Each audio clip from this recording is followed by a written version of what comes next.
6 শিশুর মৃত্যুর ঘটনায় আদ্দিন হাসপাতাল কর্তৃপক্ষের গাফিলতি পেয়েছে তদন্ত কমিটি।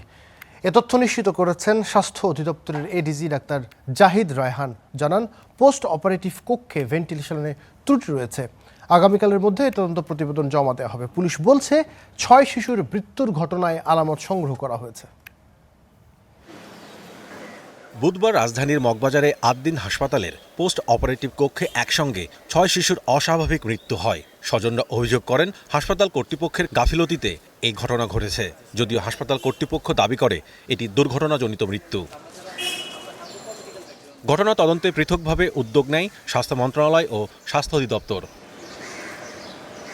শুক্রবার স্বাস্থ্য অধিদপ্তরের অতিরিক্ত মহাপরিচালক জানান, হাসপাতালের পোস্ট অপারেটিভ ওয়ার্ডে কিছু নির্মাণগত ত্রুটি পাওয়া গেছে।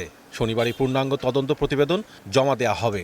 পোস্ট অপটা যেভাবে ওখানে সেট আপ করা, কোনো ভেন্টিলেশনের ব্যবস্থা নাই, এরকম পোস্ট অপারেটিভ ওয়ার্ড তো হতে পারে না। সুতরাং এখানে একটা কনস্টিটিউশনাল গাফিলতি তো আছে। টোটাল জিনিসগুলো আশা করি আমাদের তদন্তের রিপোর্টে চলে আসবে। আলোচিত এ ঘটনার হাসপাতাল কর্তৃপক্ষের দায়িত্বে অবহেলা ও গাফিলতির অভিযোগে থানায় মামলা হয়েছে। এরই মধ্যে আলামত সংগ্রহ করেছে পুলিশ। খতিয়ে দেখা হচ্ছে মৃত্যুর কারণ।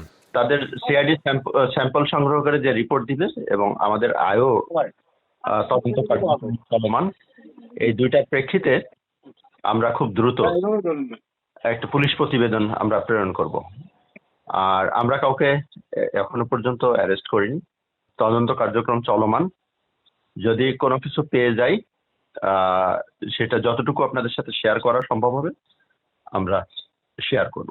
অন্যদিকে দেশের সব হাসপাতালে মা ও নবজাতক ওয়ার্ডে জরুরি নিরাপত্তা নিশ্চিতে স্বাস্থ্যসেবা বিভাগ, স্বাস্থ্য অধিদপ্তর ও আদ্দিন হাসপাতাল কর্তৃপক্ষকে আইনি নোটিশ পাঠিয়েছেন সুপ্রিম কোর্টের এক আইনজীবী। নোটিশে ক্ষতিগ্রস্ত পরিবারগুলোর ক্ষতিপূরণ প্রদানের দাবি জানানো হয়।